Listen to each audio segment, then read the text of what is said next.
Good morning all of you. जैसे आपको पता है कि आपकी प्रैक्टिकल है, आपकी डेट आपको दे दी गई है। सबसे पहले तो आपकी जो फाइल है वो कवर अप होनी चाहिए। जैसे दिख रहे हो इस प्रकार से आपकी जो फाइल है वो कवर अप होनी चाहिए। और फाइल कई बच्चों की देखी है हमने, उसमें प्रॉपर या तो मैटर नहीं है या वो प्रॉपर कंप्लीट नहीं है। तो सभी स्टूडेंट्स जिस प्रकार से आपको एक फाइल दिख रही होगी, इसमें जो पैटर्न है, इसमें जैसे इन्होंने देखा कि ब्लैक बोर्ड का यूज किया हुआ है, आगे कुछ पिक्चर्स वगैरह भी लगी हुई हैं। तो इस प्रकार से आप जो अपनी फाइल है कंप्लीट करोगे। सेकेंडली, जब आप अपनी प्रैक्टिकल लेके आओगे उस दौरान इस प्रकार का जो फोल्डर है, इसके अंदर ये पेजेस हैं। इन पेजेस के अंदर आप अपने दोनों जो सब्जेक्ट्स हैं आपके, उन सब्जेक्ट्स का आप अपना लेसन प्लान तैयार कर लेके आओगे, क्योंकि आपकी जो प्रैक्टिकल है वो ब्लैक बोर्ड पर नहीं है, आपको टीचिंग करवानी ब्लैक बोर्ड के ऊपर आकर के। सब्जेक्ट क्या, कईयों की स्टूडेंट्स की क्यूरी आ रही है बार बार कि सर हमारा सब्जेक्ट नहीं पता। सब्जेक्ट जो आपका ग्रेजुएशन में था, जैसे मान लो किसी के पास मैथ और फिजिकल साइंस था, नॉन मेडिकल थी, तो नॉन मेडिकल वाले का जो सब्जेक्ट बनेगा वो बनेगा मैथ और फिजिकल साइंस का। ठीक है, कॉम्बिनेशन जो बनेगा उसका मैथ एंड फिजिकल साइंस, या हिंदी एसएस हो गया, या इंग्लिश एसएस हो गया, या जिसके पास मेडिकल था प्योर मेडिकल वाले के पास क्या बनेगा, बायो और फिजिकल साइंस। कॉमर्स वाले के पास क्या बनेगा, इकोनॉमिक्स और कॉमर्स। ये आपके जो सब्जेक्ट कॉम्बिनेशन बनेंगे। जो बार बार स्टूडेंट पूछ रहे हैं कि सर हमें पता ही नहीं चल पा रहा कि किसकी फाइल बना के लेकर आए, किसकी नहीं लेकर आए, तो आपकी ये 2 फाइल बनेगी। प्लस में एक आपकी इंटर्नशिप जो आप स्कूल की थी, स्कूल के अंदर इंटर्नशिप हुई थी, उसके आधार पर स्कूल बेस्ड एक्टिविटी की फाइल बनेगी, जिसमें स्कूल में जैसे आप एंट्री लेते हो वहां से लेकर के जब तक आपकी छुट्टी होती है वो मेंशन होगा। जैसे आप स्कूल में गए तो सबसे पहले आपने क्या कराया, प्रार्थना कराई।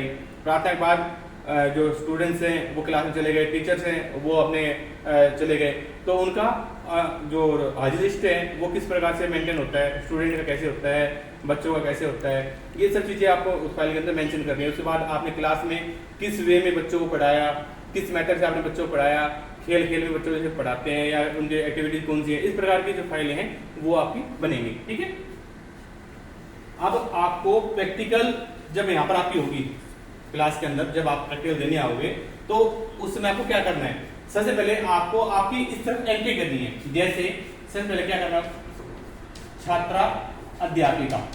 अगर 10 स्टूडेंट हैं तो क्या आएगा, छात्र अध्यापिका का नाम।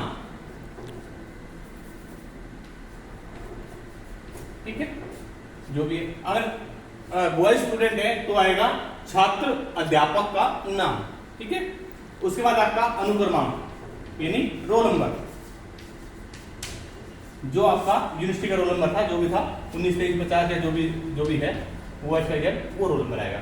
उसके बाद आएगा आपका सब्जेक्ट, विषय, किस विषय की आप जो है ये फाइल बना रहे हो या प्रैक्टिकल दे रहे हो। जैसे मैंने अभी बताया, मैथ की दे रहे हो, फिजिकल साइंस दे रहे हो, एसएस की दे रहे हो, हिंदी की दे रहे हो, तो वो आपका आ जाएगा। सपोज करो हम सब्जेक्ट ले लेते हैं एक हिंदी।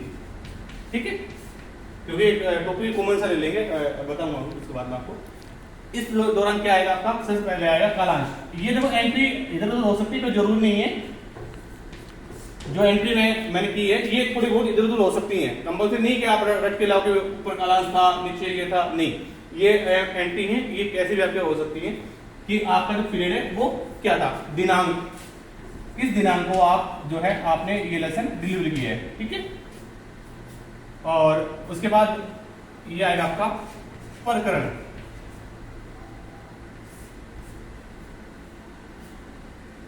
एक कक्षा रह गया कि किस कक्षा में आप इसको डिलीवर कर रहे हो, ये आ गया प्रकरण। अब मैं एक छोटा सा नॉर्मल टॉपिक ले लेता हूं, जैसे महात्मा गांधी ले लेते हैं। ये हिंदी में भी मिलेगा आपको और एसएस में मिलेगा, तो एक तरह से दोनों चीजों की हमारी जो वो है प्रैक्टिस वो हो जाएगी। सबसे पहले आपको करना क्या है, फाइल आपने देख लो कि हमने ग्रुप में डाली हुई है। यहां पर आपको क्या करना है, ब्लैक बोर्ड पर आकर क्या करना है, सबसे पहले करना है आपको प्रस्तावना प्रश्न, पीके टेस्टिंग जिसे बोलते हैं इंग्लिश में। क्या करना है, प्रस्तावना प्रश्न, पीके टेस्टिंग। ये चीज क्या होती है कि हम ये मान के चलते हैं कि बच्चों को जो आज पढ़ाने वाले, जो हम महात्मा गांधी पढ़ाने वाले हैं, उसके बारे में कुछ बच्चों को पता है और उससे आगे का हमें इनको आगे ले चलना है, आगे बढ़ाना है। तो हम क्या करेंगे कि उससे रिलेटेड जो अपना टॉपिक है उससे रिलेटेड हम बच्चों से क्वेश्चन करते हैं। जैसे महात्मा गांधी ले लेते हैं कि हमारे देश का नाम, छोटा क्वेश्चन बच्चों के समझ में आएगा। क्लास हमने ले ली, मानो 6 कक्षा ले ली हमने 6 छठी क्लास, दिनांक जो भी हो गया, कलांक आपका दूसरा पीरियड है या तीसरा पीरियड है वो हो गया आपका। और हमारा पहला जो पीके टेस्टिंग क्वेश्चन बनेगा ये बन जाता है कि हमारे देश का नाम क्या है। अब बच्चे क्या करेंगे, उसका आंसर देंगे। किसी ने दिया भारत, किसी ने दिया हिंदुस्तान, किसी ने दिया इंडिया, XYZ जो भी है। अब आपको एक छोटी सी ध्यान रखना है कि जो बच्चे का लास्ट आंसर है, जो करेक्ट आंसर है बच्चे का, आपको कोशिश करना है उसी आंसर को नेक्स्ट क्वेश्चन में तब्दील करना। प्रस्तावना जो क्वेश्चन होगा नेक्स्ट जो क्वेश्चन है उसमें तब्दील करना। बच्चे ने क्या दिया, आंसर भारत या इंडिया, और आपने उसको राइट डाउन कर दिया ब्लैक बोर्ड के ऊपर। ठीक है, आपने ब्लैक बोर्ड के ऊपर उसको लिख दिया कि जो आंसर आया वो भारत आया। अब आपको जैसे मैंने बताया कि नेक्स्ट क्वेश्चन क्या रहेगा, इसी से रिलेटेड जो बच्चे ने आंसर दिया है। तो क्वेश्चन बनाओ, जैसे भारत आ गया तो क्वेश्चन बनेगा कि भारत को आजाद करवाने में किन किन महापुरुषों ने अपना योगदान दिया। ठीक है, आ गया हमारा, यूज हो गया। अब बच्चे फिर वही आंसर देंगे। कोई कहेगा सुभाष चंद्र बोस, किसी ने कहा नेहरू जी, किसी ने कहा महात्मा गांधी, किसी ने कहा जवाहरलाल नेहरू, या XYZ जो भी बच्चे माइंड में जो जितना आएगा वो बोलेंगे। अच्छा, एक चीज और ध्यान रखना बच्चे, अब आपको लग रहा है कि मेरा तो जो आंसर होना चाहिए महात्मा गांधी आना चाहिए या महात्मा गांधी से रिलेटेड आना चाहिए। बच्चे ने क्या किया, अगर नहीं जवाहरलाल नेहरू, तो आप क्या गलत दिया बच्चे ने? नहीं, बच्चों के ठीक है बेटे शाबाश, ठीक है आप सही हो, बैठो। आप नेक्स्ट बताओ, दूसरा बच्चे बताओ। किसी भी बच्चे के ऊपर आपको थोपना नहीं आंसर कि आप खड़े हो और आप बताओ। कौन से नहीं थोपना, प्रस्तावना क्वेश्चन, क्योंकि हम ये देख रहे हैं कि बच्चों को कितना पता है। तो जिसको पता होगा वो आंसर करेगा, और जो आंसर करेगा उसी बच्चे को आपको खड़ा करके पूछना है कि शाबाश बताओ बेटा इसका आंसर क्या है। अब बच्चे ने आंसर दिया जवाहरलाल नेहरू, महात्मा गांधी, सुभाष चंद्र बोस, और जो भी बच्चों माइंड में रहेगा वो रहेगा। ठीक है, तो उसमें हमारा आंसर हमें क्या लेना है, महात्मा गांधी। ठीक है, 2 क्वेश्चन हो गए। अब उनसे पूछो कि महात्मा गांधी ने भारत को आजाद करवाने के लिए कौन कौन से आंदोलन चलाए, या महात्मा गांधी किस प्रकार से महान बने, महात्मा बने, इस प्रकार कोई भी क्वेश्चन। मतलब मेरा मतलब ये है कि जो बच्चों से आंसर आए उसी को हमें क्वेश्चन तब्दील करना है। अब क्वेश्चन बना लिया हमने कि महात्मा गांधी ने भारत को आजाद कराने के लिए कौन कौन से आंदोलन चलाए। अब बच्चे ने जो सुन रखा है, जैसा सुन रखा है, जैसे स्वतंत्र आंदोलन से पहले जो भी भारत छोड़ो आंदोलन हो गया, नमक बनाओ आंदोलन हो गया, ठीक है, विदेशी वस्तु बहिष्कार हो गया, इस प्रकार दांडी यात्रा हो गई, और भी बहुत से आंदोलन है, वो आपने बच्चे दे दिया और उसका आपने आंसर लिख दिया। अब हमारे लगभग 3 क्वेश्चन या 4 क्वेश्चन बन गए हमारे। प्रस्तावना क्वेश्चन में मैक्सिमम से कोशिश करो 5, और जो सबसे बढ़िया आंसर होते हैं, सबसे बढ़िया क्वेश्चन होता है वो होता है 4 का। ठीक है, मैक्सिमम ले जाओ 5वां क्वेश्चन दो। कोशिश करो आप चौथे क्वेश्चन को ही समस्यात्मक प्रश्न बना दो कि अपने प्रकरण जो हमने टॉपिक जो बनाया हुआ है इसको हम उद्घोष कर दें। तो बच्चे से पूछा कि बच्चे ने आंसर दे दिया, आंदोलन के बारे में, किसी एक आंदोलन के बारे में दे दिया सपोज करो। ठीक है, भारत छोड़ो आंदोलन के बारे में बता दिया। अब बच्चे से पूछो कि भारत छोड़ो आंदोलन क्यों चला, कैसे चला, क्या रीजन था, इस प्रकार क्वेश्चन को व्यापक बना दो, उनके लेवल से ऊपर ले जाओ। छठी क्लास के बच्चे यहाँ पे बता देगा, इजीली बता देगा कि महात्मा गांधी था और उन्होंने आंदोलन चलाए, एक या 2 आंदोलन के बारे में पता भी होगा, ये यहाँ तक बता देंगे। आप उसको व्यापक बना दो। बच्चे का आंसर आ गया भारत छोड़ो आंदोलन सपोज करो। ठीक है, क्योंकि नॉर्मल आंदोलन है, हर बुक में मिलेगा आपको, ये छठी में मिलेगा, 7वीं में मिलेगा, हर बुक में मिलता है। अब बच्चे ने कह दिया कि भारत छोड़ो आंदोलन महात्मा गांधी ने चलाया था।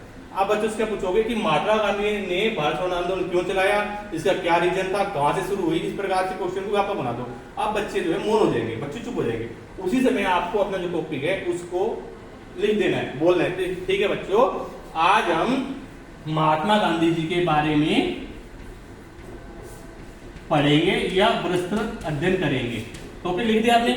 टॉपिक आपको कब लिखना है, जब आपके प्रस्तावना क्वेश्चन के 4 या 5 क्वेश्चन जो कंप्लीट हो जाते हैं उसके बाद ही क्वेश्चन ये लिखना है। उससे पहले आप यहाँ पर ब्लैंक रखोगे, यानी बच्चों के लिए सस्पेंस बना रहेगा कि आज टीचर क्या पढ़ाने वाला है। ठीक है, ये तब यूज करोगे जब आपका चौथा या 5वां क्वेश्चन जो आ जाता है उसके बाद आप ये लिखोगे। जैसे ही आप अपना टॉपिक लिख देते हो उसके बाद आप क्या करोगे, इस चीज को अंडरलाइन।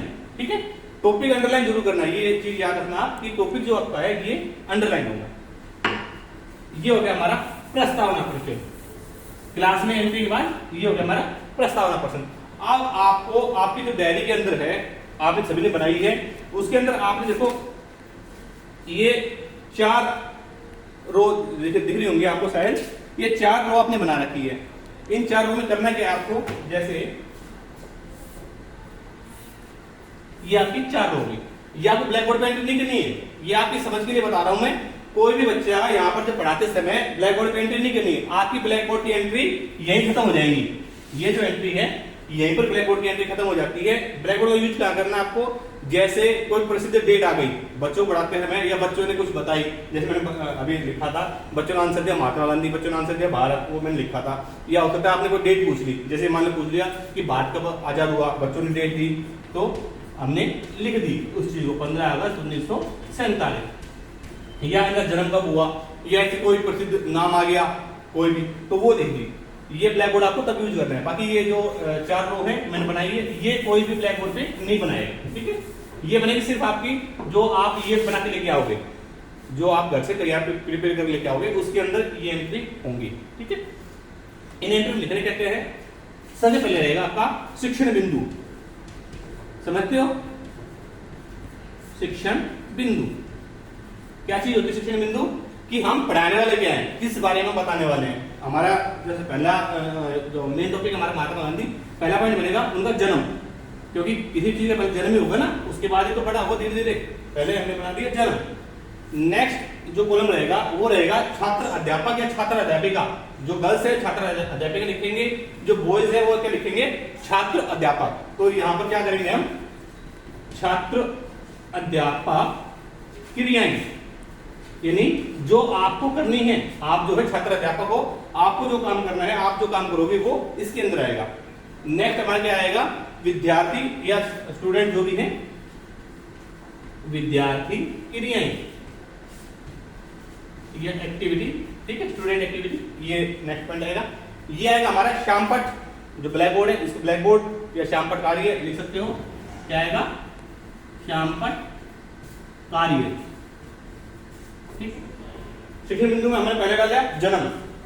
अब आप बच्चों को जो 6ठी क्लास की आपने बुक ले रखी है, बुक लोगे, बुक से आप पढ़ाओगे, लेकिन ये बुक यहाँ यूज नहीं करोगे, ये सिर्फ क्लास के लिए है, ठीक है। जब आप टीचिंग प्रैक्टिस होगी उस दौरान बुक यूज नहीं करोगे, उस दौरान तो आपको प्रिपेयर करके लेके आना है, घर से तैयार करके लेके आना है कि हमें क्या पढ़ाना है, क्या मैटर है, वो आप तैयार करके लेके आओगे।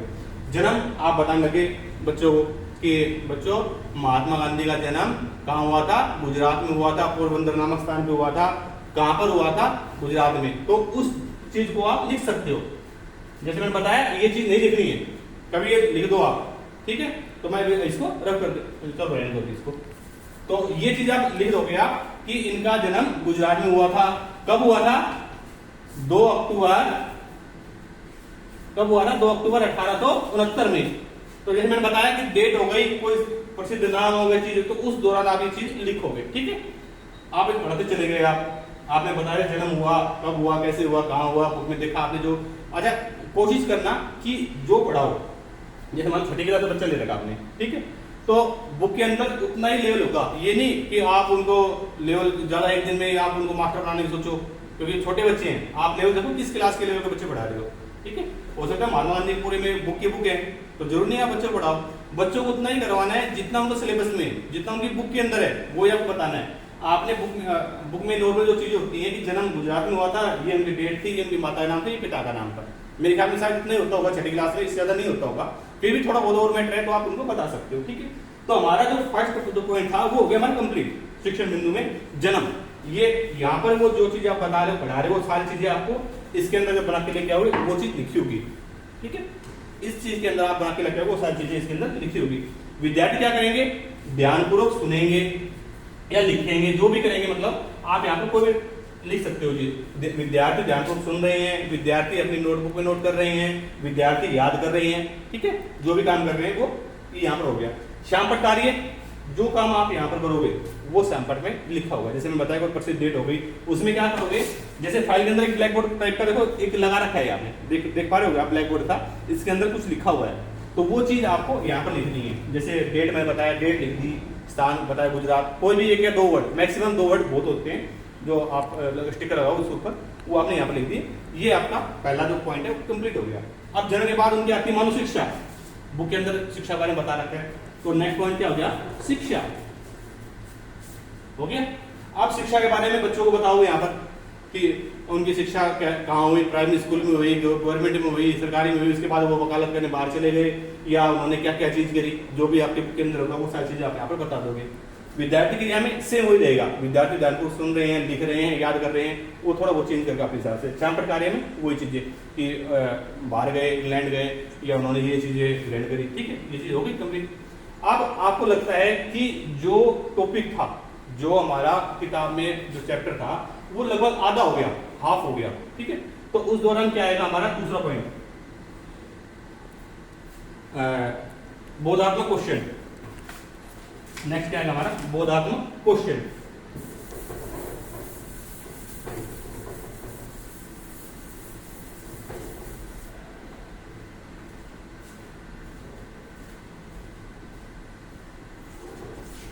देखो एक नंबर क्या था हमारा प्रस्तावना, पिक्चर टेस्टिंग।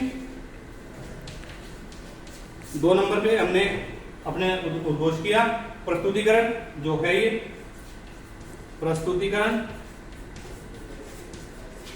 ठीक है, जिसके बारे में हमने जन्म वगैरह जो है बता दिया। 3 नंबर पे क्या आएगा हमारा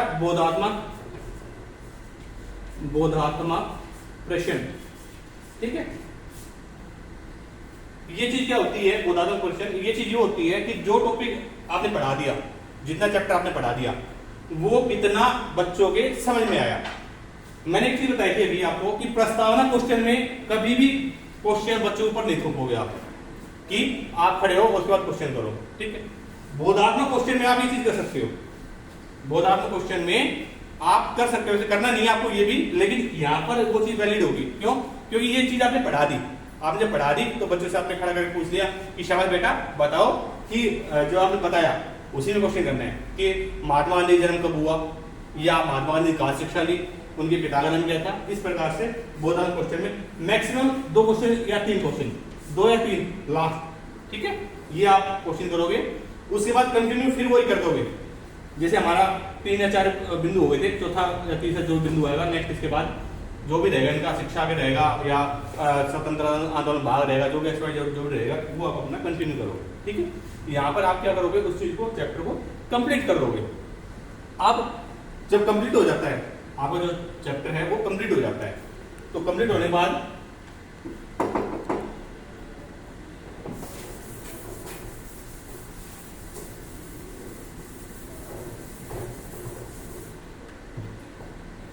जब हमारा हाफ था, आधा चैप्टर था, बोधात्मक क्वेश्चन किया हमने, उसको कंप्लीट कर दिया, फुल कर दिया, फिर क्या आएगा आपका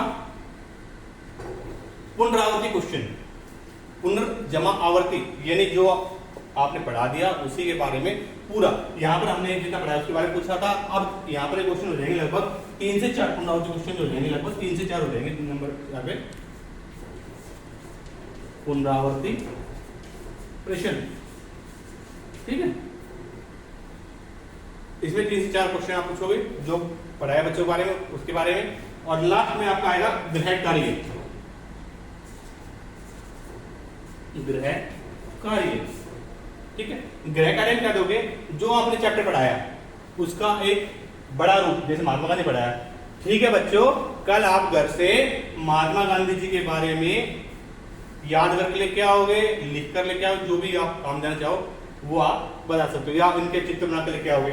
एक चीज हो, अगर आप जो आप बना के लेके आ रहे हो उससे संबंधित चार्ट या मॉडल बना के लेके आ रहे हो तो आपके लिए ये प्लस पॉइंट रहेगा, मार्क्स आपके ऑटोमेटिकली बढ़ जाएंगे।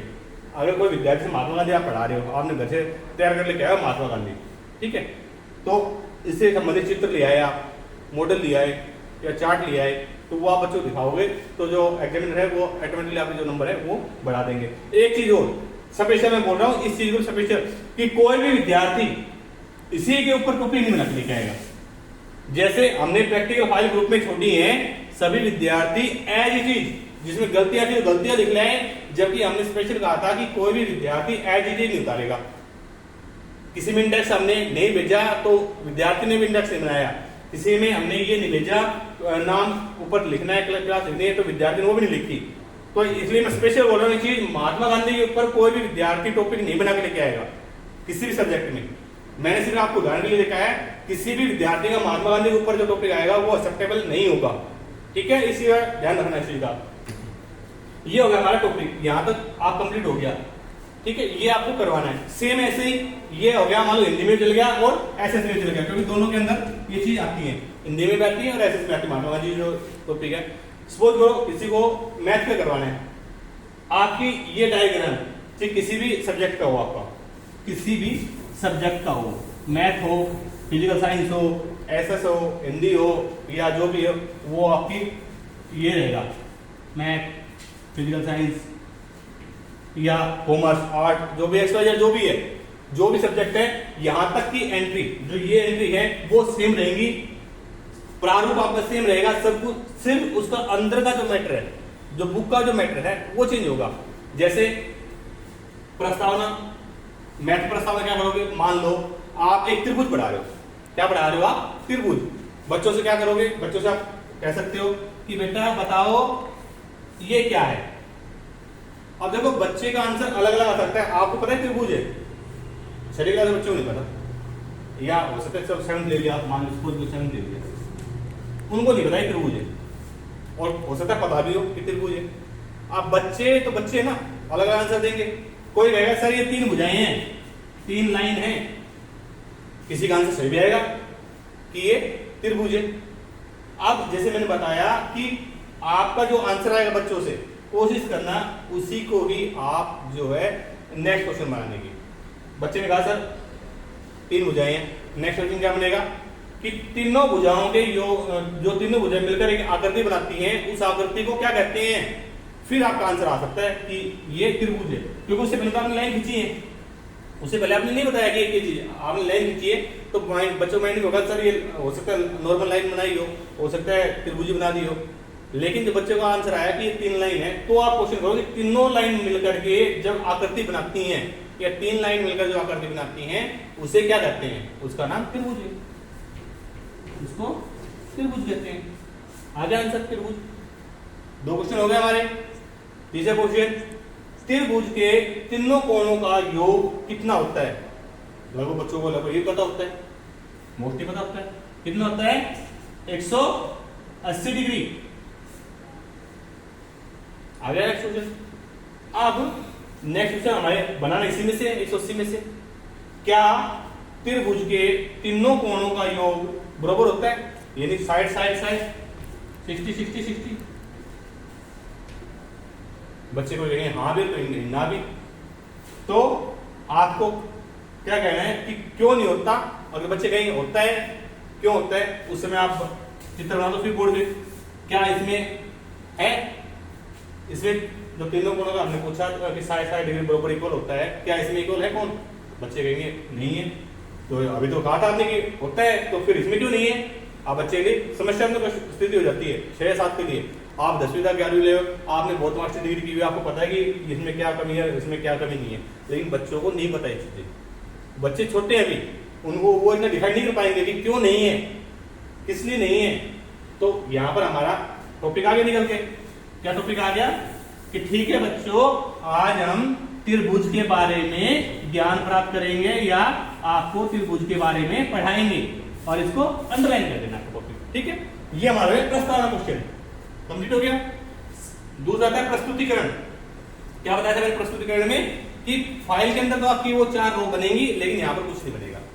क्या बताओगे, जो भी इसका मैटर रहेगा, और बच्चों ये त्रिभुज होता करके बना के दिखाओगे, कौन सा न्यून कोण होता है, कौन सा समकोण होता है, किस हालात में तीनों कोण बराबर होंगे, वो सारी चीज आपको बता दिया।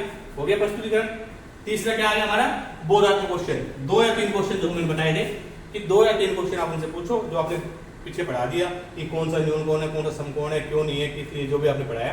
उसके बाद फिर आप कंटिन्यू करोगे।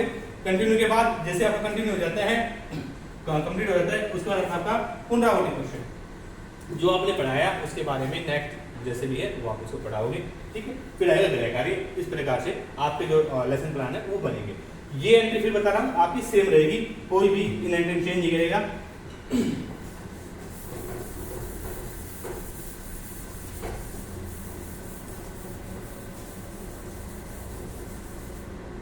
जिस विद्यार्थी का प्रैक्टिकल हो जाता है यहाँ पर, वो जाने से पहले अपना बोर्ड जो है साफ करके लेके जाएगा, ठीक है। क्या क्या साफ करना है इस बोर्ड में, ये एंट्री ऐसे ऐसे छोड़नी है आपको, सभी विद्यार्थी ध्यान दें, ये एंट्री आपको ऐसे छोड़नी है। साफ क्या करेगा, अपना नाम, अपना रोल नंबर और अपना सब्जेक्ट, ठीक है। क्लास अगर करना चाहो तो कर दो। नेक्स्ट विद्यार्थी आएगा वो एज एंट्री करेगा आपको स्टार्ट, ये एंट्री आपको लगभग बार बार एंट्री ना करनी पड़ेगा, ठीक है। प्रकरण हमारा ब्लैंक रहेगा, ये एंट्री रहेगी। आगे समझिए सभी उसका सभी विषय का एक, जैसे फिजिकल साइंस को लेते हैं छोटा सा। फिजिकल साइंस ले लो, एसएस ले लो, क्या बोलते हैं इकोनॉमिक्स ले लो, या जो भी एक्सपाइजर, मतलब टेक्नोलॉजी सभी का सेम रहेगा। जैसे फिजिकल साइंस में ले लिया या बायो में ले लिया, ये ले लेते हैं, चौक का उदाहरण लेते हैं। चौक हाथ में ले, सबसे अच्छा उदाहरण चौक। चौक दिखाकर बच्चे पूछ सकते हो ये क्या है, ये चौक है। ये किससे मिलकर बना है, पदार्थ किससे मिलकर बनते हैं, बच्चे बताएंगे, क्योंकि जिस लेवल का आप पढ़ोगे हो सकता है बड़े लेवल का हो। ये क्वेश्चन मैं नहीं कर रहा कि किस क्लास के लेवल का होगा, वो आप देखोगे किस क्लास के लेवल का। ये किस चीज से बना है, अणु मिलकर बना है। जब तोड़ते हैं तो क्या अणु अलग होते हैं, अणु साथ रहते हैं। इस प्रकार से आपके जो क्वेश्चन है वो बनते चले जाएंगे। सेम आपका जो टॉपिक है, सेम प्रोसेस आपका एक ही रहेगा। एक ही, और किसी भी विद्यार्थी पे क्वेश्चन कब नहीं थोपना है, जबरदस्ती क्वेश्चन नहीं थोपना है। जिस विद्यार्थी ने, जो स्टूडेंट आपको खड़े करके पूछोगे क्लास में अपने बच्चों से, उसको क्या करोगे लाकर कि शाबाश बैठ जाओ। अगर उसका आंसर सही है, अगर उसका आंसर गलत है तो उसको कुछ देर के लिए खड़ा रखो, नेक्स्ट पूछो, तब तक आपको सही आंसर नहीं मिल जाता। सही आंसर मिलने के बाद उसको विद्यार्थी बताओगे बेटा इसका सही आंसर ये था, ठीक है। फिर दोनों विद्यार्थी हो गए, ठीक है बेटा शाबाश, कोई नहीं, बैठ जाओ, ठीक। ये आपका प्रोसेस रहेगा, ठीक।